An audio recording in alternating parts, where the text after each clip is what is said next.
प्रेमाची गोष्ट या मालिकेच्या येणाऱ्या प्रोमोमध्ये आपल्याला पाहायला मिळणार आहे आणि ते म्हणजेच की हर्ष हा त्याच्या मित्राला घरी घेऊन आलेला असो पार्टी करण्यासाठी। त्यामुळेच मिहिका खूप रागवत असे, ती म्हणत असे की मला दुखवून तुम्ही पार्टी करत आहात, मला माझ्या घरच्यांपासून अगोदरच तुम्ही दूर केलेला आहे आणि अजिबात ह्या माणसाला माझ्या बेडरूमपर्यंत तुम्ही घेऊन आलात, हे तुम्हाला शोभलं तरी का?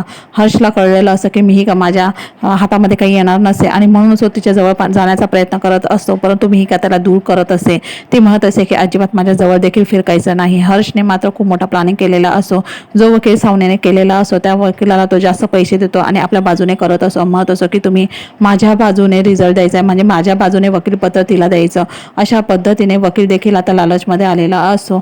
हर्ष म्हणत असो की त्या सावनेला चांगला धडा शिकवणार, तिला माझ्या प्रॉपर्टीमधला 1 रुपया देखील मी देणार नाहीये, कारण आता माझी बायको मिहिका आहे। दुसरीकडे मात्र मुक्ता स्वतःला खूप दोष देत असे, ती म्हणत असे की प्रत्येक वेळेला मी शहाणपणा करत असे आणि तुमच्या घरच्या कोणाचंच ऐकत नसे।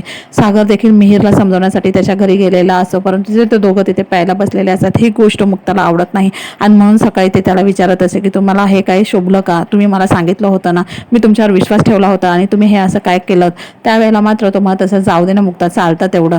आणि लगेचच सावनीला देखील आता इथे वकीलपत्र मिळाल्यानंतर तिकडचे हॉटेलमधले आहेत ते म्हणत असतात तुम्ही आत्ताच्या तिकडनं बाहेर निघायचे आणि मग आदित्य तिला घेऊन आता कुठे जायचं त्याला खूप मोठा प्रश्न पडलेला असो। तो म्हणत असतो आता आम्हाला तर घर देखील नाही आहे आणि म्हणूनच तो सागरला फोन करत असतो। तो म्हणत असतो की मी आता हर्षला देखील कोणत्या तोंडाने फोन करू, हर्षनेच आम्हाला धोका दिलेला आहे।